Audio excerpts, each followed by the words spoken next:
Hey guys, good afternoon. Hope you're well. So today I want to talk about leaving a narcissist.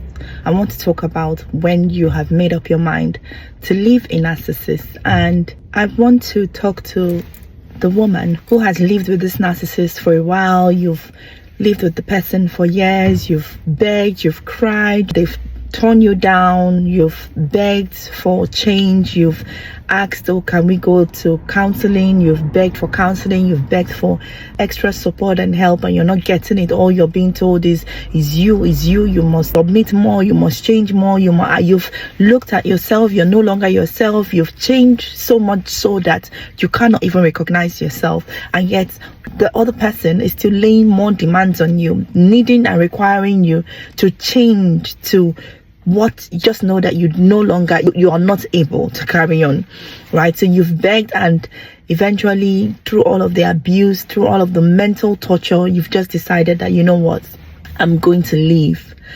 I want to say to you, if you want to leave a narcissist, the best way to leave a narcissist is to leave abruptly and leave without any notice, right? Don't give them any notice, just leave.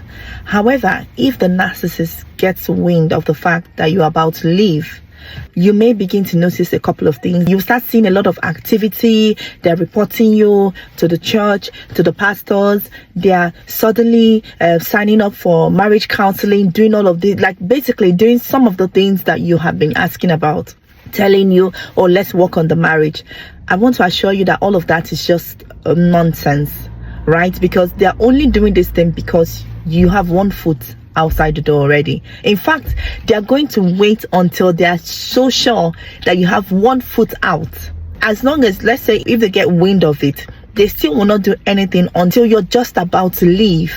And then all of these starts. So then all of that is just them trying to stop the shaking that's going to happen to their world when you leave, because they need you for everything. They need you to clean the house, do everything, to be a slave, to be a sex slave. So they need you for all of that. They need you to be an emotional punching bag. So you leaving is basically leaving them empty. They don't have anyone to pour out all of that, their demonic madness on. So everything you're seeing them doing is not love.